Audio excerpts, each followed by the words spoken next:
예. 신앙 고백서 이 책입니다. 신앙 고백서 이 책 25장 교회에 관하여 378페이지입니다. 378페이지 1번 보이지 않는 공교회 또는 보편적 교회는 과거나 현재나 미래에 있어서 머리신 그리스도 하나 아래 하나로 모이는 택함받은 백성들의 전체로 구성된다. 왜? 보편적 교회란 말은 우주론적 교회라고 말입니다. 우주적 교회. 우주적 교회란 말은 무슨 말이냐 그러면 여러분들 우리 교회에서 교인들이 여러 명 있지만은 서로 얼굴을 대하고 만날 수 있지요. 그런데 하나님께서 선택한 백성은 전 우주에 깔려 있기 때문에 보편적으로 깔려 있기 때문에 아프리카에서 예수 믿는 사람 우리가 모르잖아요. 그래도 하나님은 알고 계세요. 그러니까 선택받은 사람들을 하나님만 알고 있는 교회 그렇게 말할 수가 있어요. 그래서 인비지블 철치 보이지 않는 교회라 그런데 사실은 보이지 않는 교회라는 말도 100% 맞는 말은 아니에요.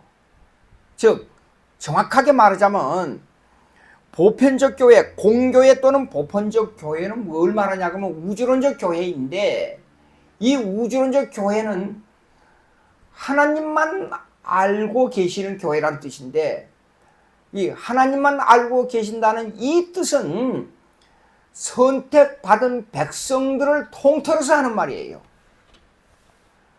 선택받은 백성들을 다시 한번 요점만 좀 설명하겠어요. 공교회 또는 보편적 교회라는 말은 우주적 교회를 말합니다. 우주론적 교회. 우주론적 교회라는 말은 보이지 않는 교회예요. 우리가 아프리카에서 예수 믿는 사람은 볼 수 없잖아요. 중국에서 예수 믿는 사람들 다 모르잖아요. 우리 교인들끼리는 얼굴을 대하여 누구누구 예수 믿는다는 거 알고 있어요. 근데 전 세계에 퍼져 있는 모든 교인들은 우리가 다 모른단 말이에요. 그런 의미에서 이것은 하나님만 알고 계시는데 선택받은 전 우주에 널려있는 선택받은 백성들을 두고 하는 말이에요. 예, 상당히 깊은 내용이 들어있어요. 그러니까 사도신경에 보면 공교회를 믿사오며 그랬잖아요. 예, 마지막에 성령을 믿사오며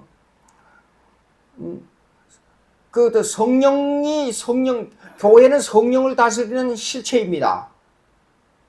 하나님의 실체입니다. 성령은 교회를 다스리는. 그런데 성령을 말할 때에 우주론적 교회, 공교회라고 말하잖아요. 보편적 교회라고 말하잖아요. 근데 이걸 갖다가 우리 교회론에 들어가서 잘못 생각하고 있는 것은 그 교회를 캐톨릭의 우주론적 교회, 캐톨릭이라 그랬으니까 전 우주론적 교회라 그래서 캐톨릭 교회, 로마 천주교회의 전유물로만 생각하고 있는데 그게 틀렸어요. 예. 이 원뜻은 사도신경에 나오는 우주론적 교회, 보편론적 교회, 공교회 이 말은 무슨 뜻이냐 그러면 하나님만 알고 계시는 선택받은 모든 백성들을 지칭하는 말이에요. 예. 언제 한번 이제 이 신조 끝나고 나면 주기도문 강해와 사도신경 강해를 해야 돼요. 굉장히 깊은 뜻이 있습니다. 그런데 사도신경에는 신론, 기독론, 그 다음에 성령론 세 부분으로 나누어져 있다고 나누어져 있습니다. 그런데 어떤 목사님은 예수님만 강조하지 않아요. 예, 그것은 어떤 문제가 있느냐 그러면 사실상 기독론 중심의 신학은 자유주의 신학을 멀리 들어가면 자유주의 신학을 배경으로 하고 있단 말이에요. 예? 그 나중에 설명하겠습니다. 자유주의 신학이라는 개념을요. 왜 그러냐? 왜 독일에서 저 자유주의가 많이 나온 줄 알아요? 그거는 다른 게 아니고 모든 신학이 기독론 중심이에요. 그렇기 때문에 우리의 신학은 신론부터 종말론까지 7가지 조직에 따라서 균형적으로 이루어져야 돼요. 왜? 근본주의가 금방 신복음주의로 변해버렸느냐? 그 말은 거기에는 기독론 중심이기 때문에 그래요. 5가지, 근본주의 5가지 아시잖아요. 지난 수요일날 어떤 분이 그 근본주의 5가지 이해했는데요. 하나를 틀렸더라고요. 첫째, 예수님의 동정적 탄생. 그 다음에 예수님의 대속적 죽음. 그 다음에 그 인간의 죄성, 인간의 타락을 말해요. 그 다음에 예수님의 부활 승천, 예수님의 부활 승천. 그 다음에 예수님의 재림. 이 5가지예요. 그러니까 기독론 중심이잖아요, 이 신학이. 예. 그 신론이 없잖아요. 교회론도 없고. 예수님의 동정녀 탄생. 그 다음에 예수님의 대속적 죽음. 그 다음에 인간의 타락. 부활 승천, 재림. 예수님의 부활 승천. 그 다음에 예수님의 재림. 전부 예수의 하나의 인간론이 하나 나와요. 근데 전부 예수 이 얘기잖아요. 근데 이것만 하게 되면 신론하고 교회론 신론하고 교회론 아주 객관주의 신학이라 그래요. 그다음 기독론, 인간론, 그다음에 구원론은 주관적인 신학이라 그래요. 주관적인 신학은 빨리 타락할 수밖에 없어요. 예, 객관주의 신학은 빨리 타락이 안 되고 뿌리를 깊이 내리고 있어요. 제가 언젠가는 신앙이 깊어지려면 하나님의 섭리주의가 돼야 된다 그러잖아요. 섭리주의가 한 사람은 예수님 주십시오 하는 기도만 해요. 하나님은 기도할 때 하나님이 이렇게 말씀했으니까 나는 이렇게 했습니다. 하나님이 이렇게 나에게 말씀을 주셨으니까 이랬습니다. 이건 전부 주관주의 신학이에요. 그러나 객관주의 신학은 말씀의 교리로 들어간단 말이에요. 예. 그러면 이 객관주의 신학은 뭐냐면 결국엔 어디에서 실천이 되느냐? 교회에서 실천이 되는 겁니다. 그러니까 교회가 객관주의 신학이에요. 자, 교회에서 살려보면 내 마음대로 되는 게 아니잖아요. 교회는 의견을 모으고 뜻을 같이 하고 생각을 같이 하고 서로 협력하고 이런 현상이 벌어져. 그러니까 교회는 객관주의 신학의 실천 장소예요. 교회는. 자기를 죽여야 되고 자기를 조정해야 되잖아요. 교회론이 그렇게 중요합니다. 근데 일본의 내총감산 우찌무라 간주랑선 교회를 좀 무시했잖아요. 예. 그리고 구원파인 기독론 중심의 구원론 중심의 구원파인 권시찬 씨가 교회를 좀 무시했잖아요. 예.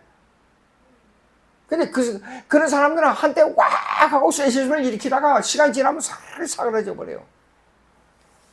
그러니까 좀 그 중요한 건 일본 기독교 역사 얘기를 좀 해보면 이렇습니다. 일본에 우에무라 씨가 있어요. 식촌이라 그래 이름을. 내촌은 뭐냐면 우찌무라고. 근데 우찌무라는 이 주관적 그 신학의 관점이 강하기 때문에 설교를 하면 그 다음에 사람들이 당장 이 은혜가 모가지까지 차서 밖에 나가서 당장 전도하고 싶어요. 주관주의. 예, 주관주의. 우찌무라 간조. 그러니까 마음이 확 변해요, 그냥. 금방. 예, 강한 센세이션을 일으켜요. 근데 우에미라 씨는 객관주의 신학이 강한 사람이에요. 신론 중심, 교회론 중심.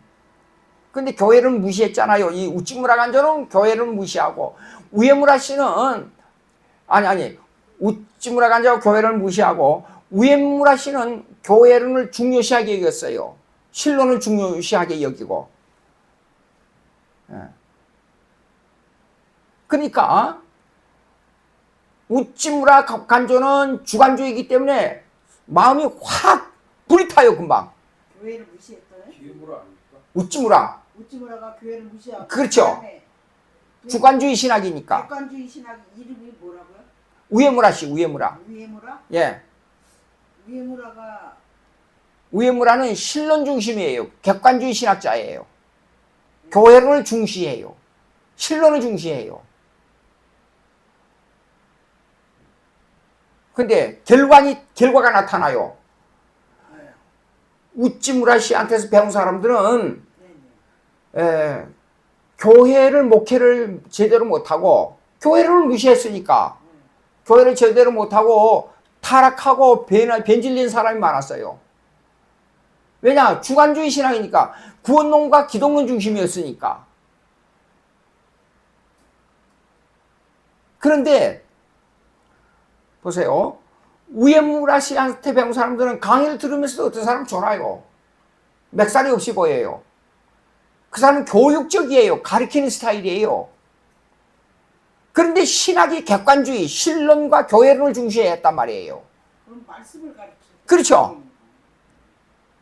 그런데 우에무라 씨의 제자들은 다 목회에 성공하고 신학이 정통이었어요.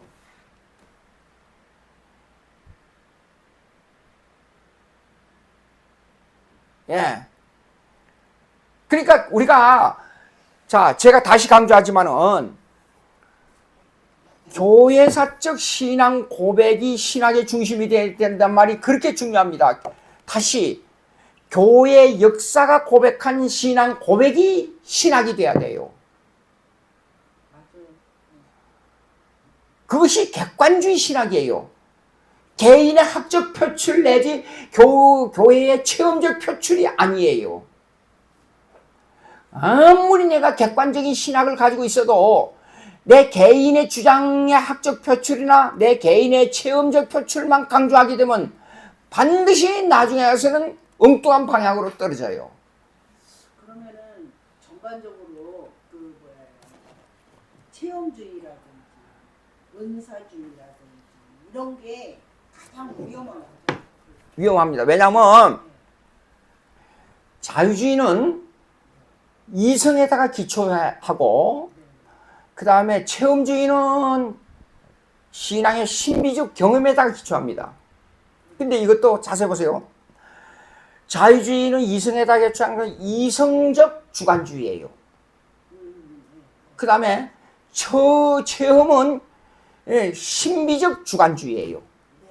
주관주의는 똑같은 주관주의예요. 그게 무섭더라. 그러니까 여러분 은사를 강조한 사람들 말하는 거 가만히 들어보세요. 신학이 자유주의로 기울어져요. 그러니까 순복음교회에서 최고의 20세기 극단적인 자유주의 신학자인 몰트만을 데려다가 강의를 시켰어요. 중요한 일입니다. 이거 그런데 한국 교회가